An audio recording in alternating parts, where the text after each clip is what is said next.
Shalom, selamat pagi Bapak Ibu Saudara yang dikasihi Tuhan Yesus Kristus. Kembali kita berjumpa melalui renungan firman Tuhan yang akan kita baca dan dengarkan hari ini. Damai sejahtera dari Allah yang melampaui segala akal, itulah yang senantiasa memelihara hati dan pikiran kita di dalam Yesus Kristus. Mari kita bersatu dalam doa sebelum kita dengarkan firman Tuhan. Tuhan Yesus yang maha baik, hati kami bersyukur dan berterima kasih buat nafas kehidupan dan hari yang baru yang Tuhan Yesus karuniakan kepada kami untuk kami jalani. Sebelum kami menjalaninya, berkati dan urapi firman-Mu sehingga firman-Mu menerangi jalan hidup kami. Dalam nama Tuhan Yesus kami berdoa. Haleluya. Amin. Renungan firman Tuhan yang akan kita baca dan dengarkan hari ini tertulis dalam Mazmur pasal 39 ayat 12. Begini firman Tuhan.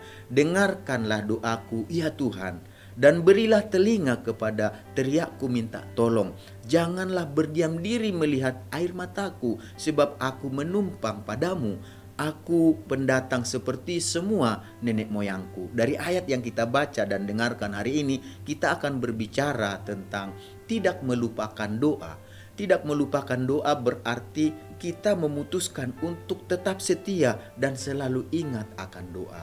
Melalui ayat yang kita baca dan dengarkan hari ini, Daud menyaksikan dan menceritakan kepada kita bagaimana ia meminta pertolongan kepada Allah melalui doa.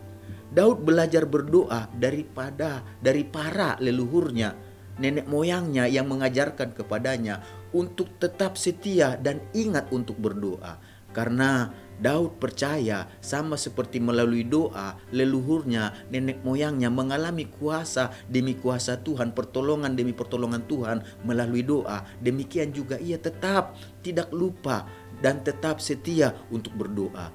Bagaimana kehidupan kita dengan doa kita sebagai orang yang percaya? Apakah kita masih tetap setia dan ingat untuk berdoa? Atau kita sudah jarang-jarang berdoa? Atau malah sudah malas untuk berdoa? Sebagai orang percaya, kita harus menyadari bahwa berkurangnya waktu kita berdoa atau timbulnya rasa malas dalam berdoa merupakan suatu tanda bahwa kerohanian seseorang sedang merosot. Akibatnya kalau dibiarkan bisa membuat seseorang bisa semakin menjauh dari Tuhan. Dalam berdoa sangat dibutuhkan pengetahuan dan pengertian yang benar tentang doa. Karena tidak selamanya jawaban doa seperti yang kita harapkan. Ada kalanya doa kita belum mendapat jawaban dari Tuhan. Namun kita tidak boleh, meskipun begitu, tidak boleh berhenti untuk berdoa. Kita harus ingat bahwa doa adalah nafas hidup orang percaya.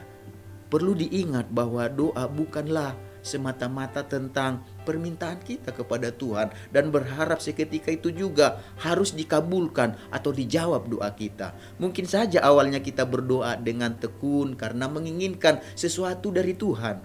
Namun ketika belum ada jawaban dari Tuhan, kita pun sering berubah sikap, tidak lagi berdoa secara tekun sampai akhirnya kita berhenti sama sekali berdoa.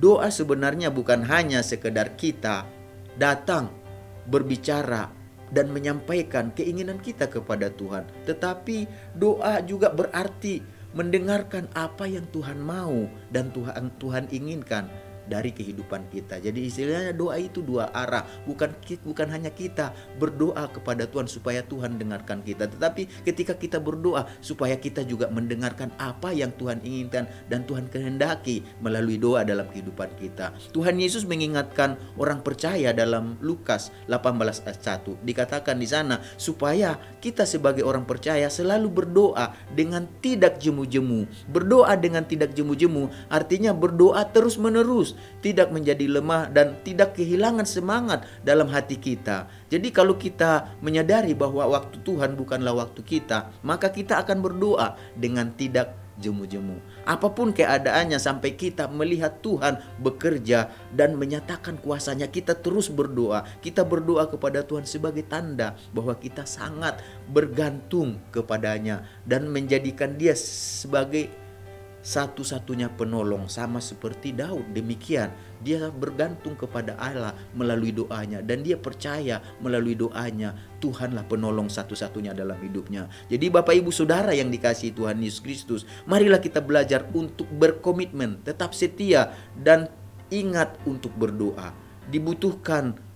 Oleh sebab itu dibutuhkan pengorbanan waktu kita, kesungguhan, motivasi, dan juga iman kita yang penuh dengan kesungguhan. Memang harus diakui bahwa sulit rasanya menerima suatu kenyataan bahwa waktu kita bukanlah waktu Tuhan ketika kita berdoa. Akibatnya kita sering tidak sabar dan tidak lagi tahan untuk terus berdoa, untuk tidak jemu-jemu berdoa. Untuk itu mari kita bangun kembali kehidupan doa kita. Kita tingkatkan kembali kehidupan doa kita. Kalau akhir-akhir ini kita sudah mulai jarang berdoa, mari kita kembali lagi semangat untuk berdoa. Bangkitkan gairah kita, keinginan kita untuk berdoa, dan minta tuntunan dari Tuhan Yesus melalui Roh Kudus supaya kehidupan doa kita berjalan kembali. Percayalah, ketika kita tidak jemu-jemu dalam doa dan tetap menantikan jawaban doa itu dari Tuhan, maka kita akan menyaksikan kemuliaannya dan kita akan melihat mujizatnya. Daud telah memberi contoh, menjadi teladan, menjadi kesaksian bagi kita bahwa kita harus belajar mempercayakan, menggantungkan kehidupan kita kepada kekuatan dan pertolongan Tuhan. Tentunya melalui doa kita yang kita percaya Tuhan dengar teriakan kita sebagai umatnya, Tuhan dengar seruan kita sebagai umatnya, dan Tuhan tidak akan berdiam diri melihat kesedihan umatnya, melihat air mata umatnya, kelemahan umatnya. Jadi jangan jemu-jemu berdoa, karena Tuhan berjanji dalam Pengkhotbah 3:11, Ia membuat segala sesuatu indah pada waktunya. Mari kita sama-sama satukan hati kita untuk berdoa. Tuhan Yesus, kami percaya Tuhan Yesus bahwa kami tidak boleh melupakan doa. Kami harus selalu ingat akan doa. Apapun masalah, pergumulan, persoalan kami, sama seperti Daud, dia meneladani nenek moyangnya, leluhurnya yang begitu menyadari pentingnya doa dalam kehidupan mereka. Dan itu juga yang dilakukan oleh Daud, dan kami juga mau melakukannya. Kami mau belajar untuk tidak melupakan doa. Kami mau belajar untuk setia dan tetap tekun, tidak jemu-jemu untuk berdoa, karena kami percaya dengan berdoa itu tanda kami bergantung kepada Tuhan, dan kami akan melihat melalui dua pertolongan Tuhan dinyatakan melalui hidup kami. Sepanjang hari ini tuntunlah kami ya Tuhan, pimpinlah kami, beri kami kekuatan untuk melakukan apa yang benar, apa yang berkenan di hati-Mu sesuai dengan firman-Mu Tuhan. Karena dengan begitu berkat-berkat yang Kau janjikan dalam kebenaran firman-Mu akan menjadi bagian kami dalam menjalani sepanjang hari ini. Dalam nama Tuhan Yesus kami berdoa. Haleluya. Amin. Selamat beraktivitas. Tuhan Yesus memberkati kita semuanya.